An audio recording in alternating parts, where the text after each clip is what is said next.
नमस्कार, मैं सहयोगी नीता शर्मा आज आपसे एक केस डिस्कस करने जा रही हूँ जो कि कोर्ट केस से रिलेटेड है।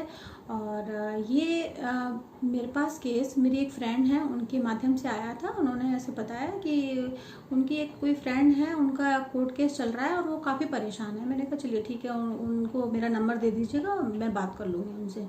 तो फिर उनका मेरे पास कॉल आया तो उन्होंने बताया कि नीता जी, मैं 10-15 सालों से काफ़ी परेशान हूँ। मेरा कोर्ट केस चल रहा है और मेरा ना कुछ पैसा भी फंसा हुआ है और जो निकल नहीं रहा है, और कुछ रास्ता भी नहीं दिखाई दे रहा है। क्या करें इसके लिए कुछ समझ में ही नहीं आ रहा है।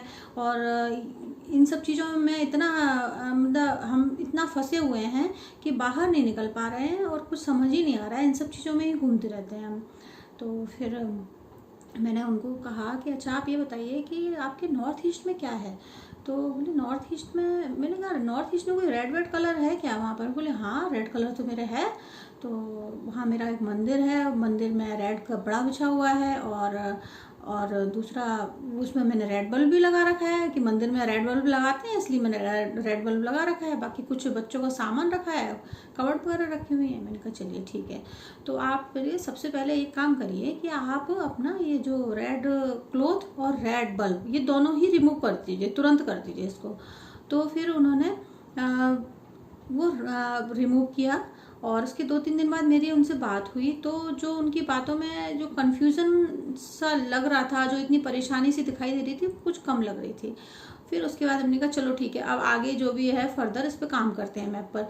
तो फिर जब मैप उनका देखा मैंने, तो मैप N2 की एंट्रेंस थी। और N2 की एंट्रेंस क्या जेलसी पैदा कर देती है बिना मतलब में। और दूसरा उनका जो सेप्टिक टैंक था और टॉयलेट दोनों साउथ ईस्ट में बने हुए थे। तो इन और भी थोड़े बहुत छोटे मोटे और इम्बैलेंस थे, तो ये सब मिला के प्रॉब्लम को क्रिएट कर रहे थे। तो फिर मैंने इनको ट्रीट करने के लिए उनको बताया, ये इसको एंट्रेंस को ब्लॉक करने के लिए बोला, और साउथ ईस्ट के सेप्टिक टैंक और जो टॉयलेट थी उसके लिए भी ब्लॉक के लिए कहा उनको। और जो भी इम्बैलेंस थे छोटे मोटे उनको भी सही करवाया मैंने।